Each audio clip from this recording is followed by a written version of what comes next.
పిత పుత్ర పవిత్రాత్మ నామమున ఆమేన్.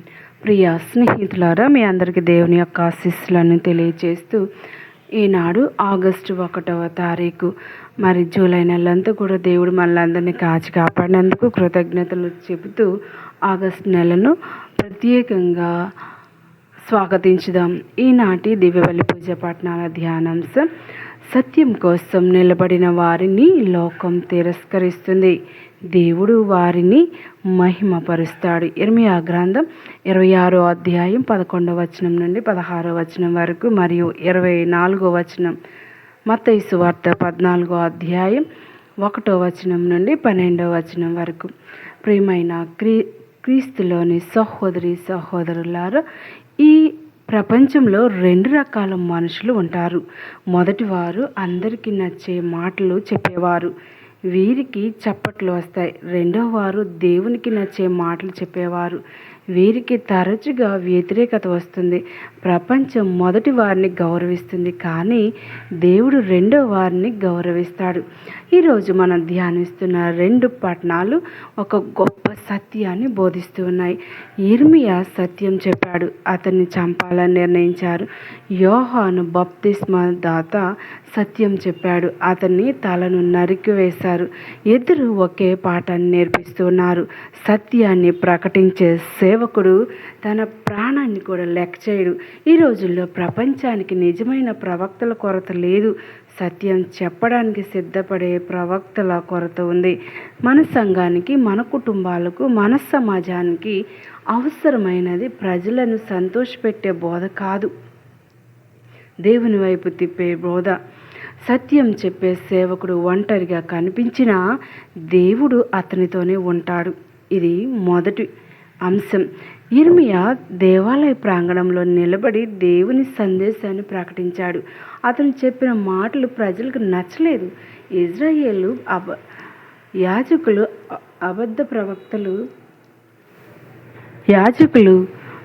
ప్రవక్తలు నాయకులు కలిసి ఒకే తీర్పు చెప్పారు, ఈ మనిషిని చంపివేయాలని.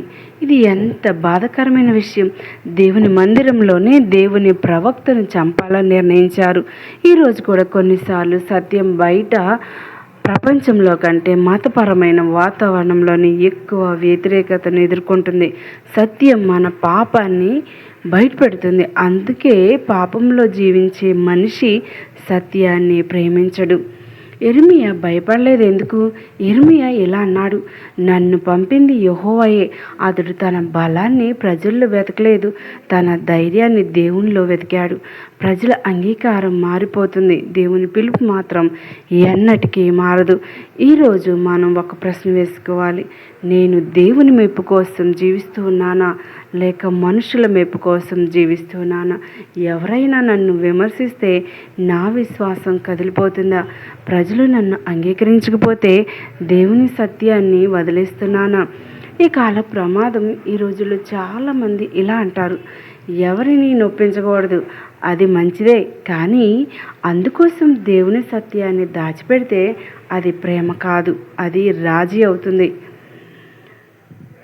యోహాను బప్తిస్మా దాత హేరోదుతో ఇలా చెప్పలేదు, రాజా, మీరు ఎలా ఉన్నా దేవుడు ప్రేమిస్తాడు. అతను ప్రేమతో కానీ స్పష్టంగా చెప్పాడు, నీ జీవితం దేవుని ధర్మాన్ని విరుద్ధంగా ఉంది. అదే నిజమైన ప్రేమ. పాపాన్ని సమర్థించడం ప్రేమ కాదు, పాపిని పశ్చాత్తాపానికి పిలవటం ప్రేమ. ఈరోజు దేవుడు మనలో ప్రతి ఒక్కరిని అడుగుతూ ఉన్నాడు, నీ కుటుంబంలో సత్యం కోసం నిలబడగలవా? నీ ఉద్యోగంలో నిజాయితీని కాపాడగలవా? నీ స్నేహితులు తప్పుదారిలో నడుస్తుంటే ప్రేమతో సత్యం చెప్పగలవా? ప్రియమైన వాళ్ళారా, సత్యం చెప్పడం వల్ల మనకు స్నేహితులు తగ్గవచ్చు, కానీ దేవునికి మనం మరింత దగ్గరవుతాం. ప్రపంచం మనల్ని తిరస్కరించినా దేవుడు మనలను ఎప్పటికీ తిరస్కరించడు. మనలో ప్రతి ఒక్కరూ నిశ్శబ్దంగా ఇలా ప్రార్థించుదాం, ప్రభువా, నన్ను ప్రజలను సంతోషపెట్టే సేవకునిగా కాకుండా నీ సత్యాన్ని ప్రకటించే సేవకునిగా మార్చు. భయం కంటే విశ్వాసం గొప్పది నేర్పించు. హేరోదు రాజు, యోహాను ధైర్యం. ఒకే సంఘటనలో 2 హృదయాలు ఈ విధంగా మనకు తెలియజేస్తూ ఉన్నాయి. 2 దీపాలు అనే ఒక చిన్న కథ ద్వారా మీకు వివరించాలని కోరుకుంటున్నాను.